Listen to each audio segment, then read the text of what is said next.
संगवारी हो, राम राम, जय जोहार, जय छत्तीसगढ़। और नाम शेखर है, मैं नॉलेज अब संचालित करता हूँ रायगढ़ छत्तीसगढ़ में, आपके अपन प्रदेश छत्तीसगढ़ में। तो संगवारी हो का है कि अभी लगातार व्यापम जो भर्ती परीक्षा ले थे उनमें कंटिन्यू एक ही शैली के प्रश्न आते। तो हमन का करत हन, हमन एक प्रयास करे हन जेमे अब तक के हुए पेपर में छत्तीसगढ़ के जो क्वेश्चन आए हैं उला हल करे के आप मन ब प्रयास कर देथन। विषयवार प्रयास करबो ताकि आप मन एकदम अपडेट रहा। प्रश्न रिपीट घलो होते, तो अगर अभी पढ़दा रिहा तो वही प्रश्न फिर आए के चांस भी आप मन के बढ़ जाही। तो हिंदी में आत हो, वीडियो ला शुरू करत हूँ। अभी हम भूगोल, छत्तीसगढ़ के भूगोल से जो प्रश्न आए हैं वो कवर करेंगे इन 6 माह के दौरान जो व्यापम ने अलग अलग एग्जाम लिए हैं उसके अकॉर्डिंग।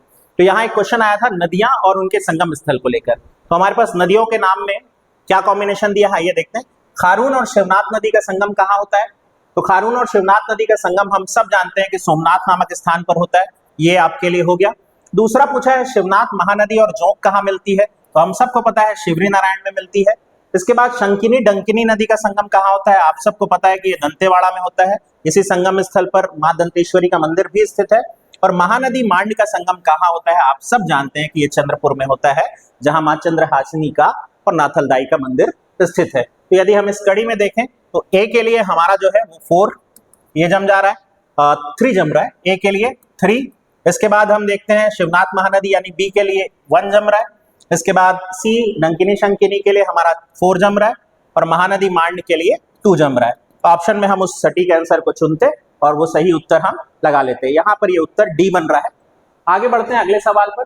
बलमदेई नदी या बालमदेई नदी किस अभ्यारण्य से होकर गुजरती है? आप सब जानते हैं एक बहुत फेमस अभ्यारण्य है। अभ्यारण्य का नाम है बारनवापारा, जो कि बलौदाबाजार और महासमुंद दोनों जिलों की सीमाओं पर मौजूद है। वहां से गुजरती है बालमदेई नदी। ये बारनवापारा ही वह अभ्यारण्य है जहां महर्षि वाल्मीकि जी का आश्रम रहा। तुरतुरिया आश्रम जिसे कहते हैं, लव कुश की जन्मस्थली के रूप में हम स्थान को देखते हैं।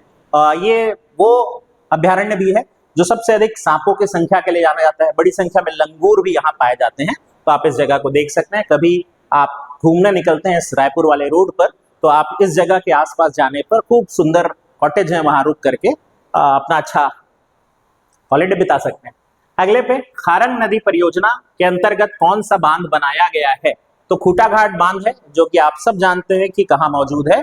बिलासपुर जिले के भीतर रतनपुर जो है वो खूटाघाट के लिए जाना जाता है, खूटाघाट बांध के रूप में। 1920 के दौरान इस बांध को लेकर के बाबा पुरुषोत्तम दास जी के प्रयास, जो कि उन्होंने हड़ताल करवा दी थी, उसको लेकर के भी इसके किस्से अक्सर गाए जाते हैं, बताए जाते हैं। तो खूटाघाट बांध आप याद रखिएगा खारंग नदी पर मौजूद है। जबकि खुड़िया बांध जो कि कंफ्यूज करता है, ये मुंगेली में मौजूद है। पैरी आपके लिए गरियाबंद में और किंकरी या किंकारी यदि देखें तो ये सरिया क्षेत्र में आपको दिखाई दे जाता है। छत्तीसगढ़ राज्य में वर्तमान में अवर्गीकृत वन, तो मैं आपको बता दूं प्रशासनिक आधार पर 3 तरह के वन होते हैं। एक होता है आपका कौन सा अवर्गीकृत, एक होता है आरक्षित, एक होता है संरक्षित। अवर्गीकृत यानी वो जिसपे कोई प्रकार का नियंत्रण नहीं होता। सबसे कम हमारे यहाँ वही है, 9874.13 वर्ग किलोमीटर पे आपके लिए अवर्गीकृत, जिसे खुला वन भी कहते हैं, वो मौजूद है। अगले सवाल में हमारे पास आया था छत्तीसगढ़ का कौन सा जगह ग्लूकोनाइट उत्पादन के लिए जाना जाता है? तो हमारे यहाँ इसमें ग्लूकोनाइट उत्पादन के लिए महासमुंद जिला जो है वो जाना जाता है। महासमुंद ही वो जिला भी है जो विभिन्न प्रकार के, अभी अगर चर्चा की बात करें तो जो भारी खनिज है, क्रोमियम वगैरह हो गया, प्लेटिनम हो गया, उसके भी अभी हाल ही में यहाँ ब्लॉक मिले हैं। तो आप भालूकोना करके जगह याद रख लीजिएगा। ये क्वेश्चन आने वाले दिनों में आपके लिए बहुत महत्वपूर्ण होने वाला है और हम जब आ जाएगा तो दोबारा इस तरह के वीडियो में बात करेंगे कि ये एक दिन याद किए थे और आ गया है।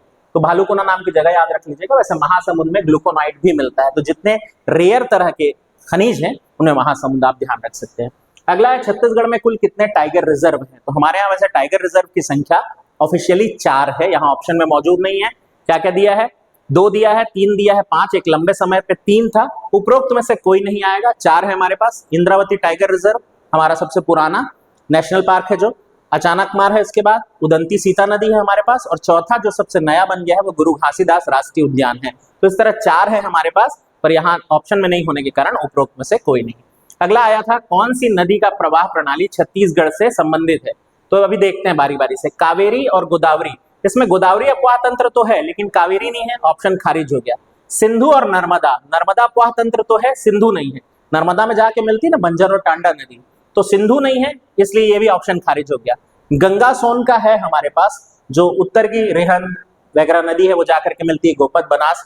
तो गंगा तो मिल रहा है, गोदावरी अपवाह तंत्र जो है वो आपको दोनों दिखाई दे रहा है। तो गंगा और गोदावरी दोनों, इसमें आप इंद्रावती भी मिलती है, शबरी भी मिलती है, तो हमने इसको चुन लिया।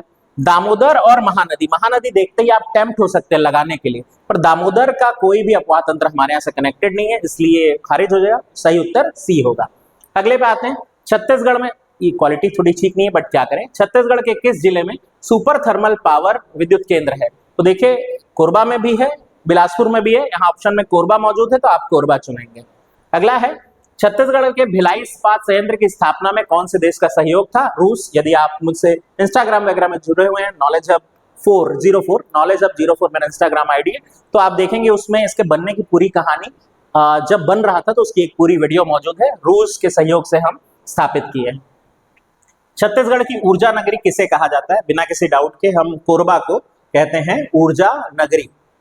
अगला सवाल था, धान का कटोरा, बहुत सरल सवाल है, इसका क्या ही उत्तर दूं, आप सब बेहतर जानते हैं, पर मैं आपको एक इंटरेस्टिंग फैक्ट जरूर बता सकता हूं। एनसीईआरटी की जो पुरानी किताबें आती थी वो अंग्रेजी में जब कहती थी कि बाउल ऑफ राइस क्या है, आप में भी शायद बहुत सारे लोगों ने पढ़ा, बाउल ऑफ राइस वो आंध्र प्रदेश को कहते थे, जबकि हम हमारे प्रदेश को प्यार से धान का कटोरा कहते हैं।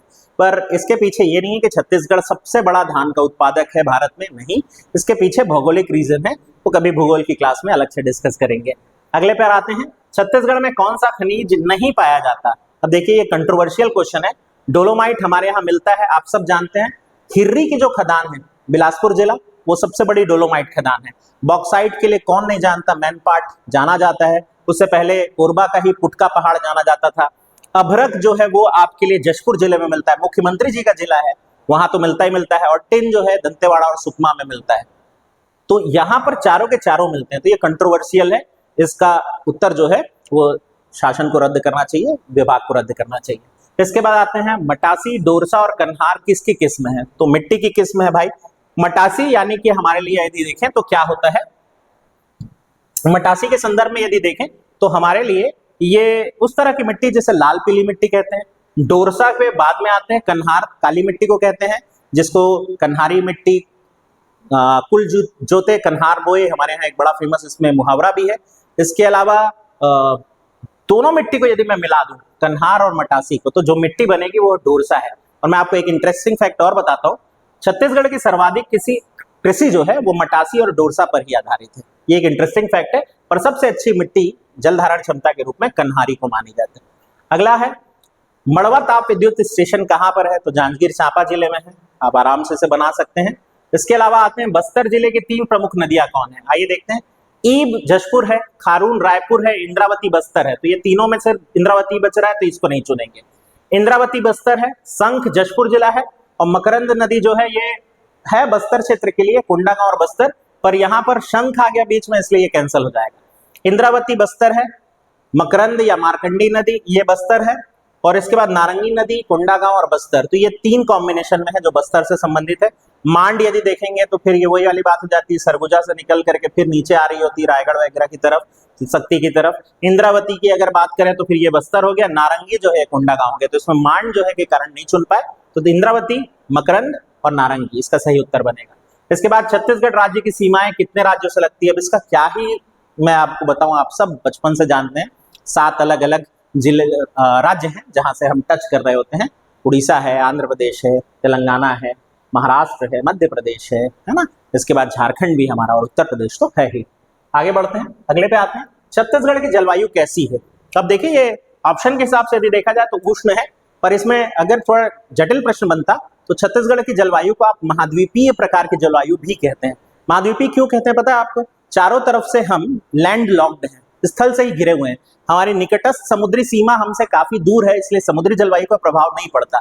हर वो क्षेत्र जहां समुद्री जलवायु का प्रभाव ना पड़े, वो चारों तरफ से जमीन से घिरा रहे, ऐसे जगह पर महाद्वीपीय यानी कि कॉन्टिनेंटल क्लाइमेट भी पाया जाता है, इसका भी ध्यान रखिएगा। ऑप्शन में नहीं होने के कारण पूछने चुन रहे हैं। अगला देखते हैं, निम्नलिखित में से कौन सी नदी महानदी की दाहिने तट की सहायक नदी है? तो दाहिने तट में यदि देखें तो हम नदी के प्रवाह को गौर करते हैं। आइए थोड़ा सा इसको समझ लेते हैं। नदी के प्रवाह को अगर हम बात करें तो एक छत्तीसगढ़ का रफ मैप यहाँ पे ड्रॉ करने की कोशिश करते हैं। ये आदत डाल लीजिए रफ मैप बनाने की, काफी काम आता है। इतना सुंदर सा तो है हमारा छत्तीसगढ़, तो आप आराम से बना सकते हैं। महानदी जो है वो धमतरी के पास से निकल करके फिर प्रवाहित होते हुए इस तरह से निकल जाती है।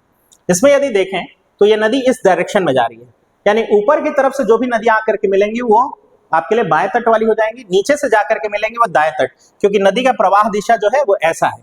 तो अगर हम इस कड़ी में देखें तो ईब नदी जो कि जशपुर की तरफ से निकल करके आती है और उड़ीसा में मिलती है, तो ये तो कैंसिल हो गया आपके लिए। दाहिने तट की सहायक नदी यदि हम देखें तो ये कैंसिल हो गया। शिवनाथ की यदि बात करते हैं तो शिवनाथ जो है वो अगेन महाराष्ट्र की तरफ से निकल करके आते हुए पाना बरस होते हुए फिर आकर के मिलेगी, तो ये भी ऊपर की तरफ से आकर के मिल गया। तेल नदी की यदि बात करें तो गरियाबंद की तरफ से आकर के नीचे से मिलेगी।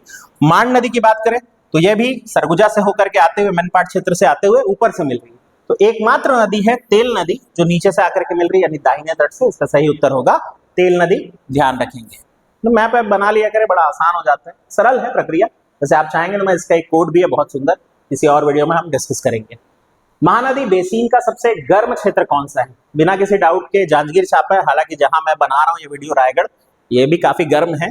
जांजगीर चांपा किताबों में दर्ज है। फिर बात करते हैं निम्नलिखित में से किस मिट्टी का पीएच मान सबसे कम होता है? भाठा। भाठा मिट्टी सबसे कम पीएच मान वाली है। अम्लीय प्रकार की मिट्टी होती है, और मैं आपको एक चीज बताऊं, जितनी ज्यादा अम्लीय मिट्टी उतनी ज्यादा बागवानी फसल के लिए अच्छी। यही कारण है कि जशपुर जो अंचल है जहां भाठा मिट्टी ज्यादा पाई जाती है, आप देखिए लीची वहीं हो रहा है, कटहल बहुत बढ़िया वहां उत्पादन किया जा रहा है, नाशपाती उत्पादन होता है। हाल फिलहाल में वहां बागवानी में प्रयास किया गया ड्रैगन फ्रूट का, सेब का, तो ये सारी चीजें हो रही हैं। और चाय को कौन भूल सकता है। तो भाठा मिट्टी, पीएच मान कम होने का मतलब अम्लीय होना, पीएच मान ज्यादा होने का मतलब क्षारीय होना। पीएच स्केल किसने बनाया था? बातों बातों में जान लीजिए, सोरेनसन ने बनाया था पीएच स्केल। ठीक है, चलिए, तो ये इतने ही सवाल थे जो हाल फिलहाल भूगोल से पूछे गए। तो आप देख पा रहे होंगे काफी स्तर जो है वो सतही है। आप बहुत ध्यान से अगर एक बार पढ़ लेते हैं तो भी आप पेपर अच्छा बना के आएंगे। उम्मीद करते हैं आपका अच्छा गुजरे अगला पेपर और आप सफल हों। इसी कामना के साथ ये वीडियोस देखते रहिए, रिपीट करते रहिए और अपने दोस्तों से साझा जरूर करें। ध्यान से सुनने के लिए आपका बहुत बहुत धन्यवाद।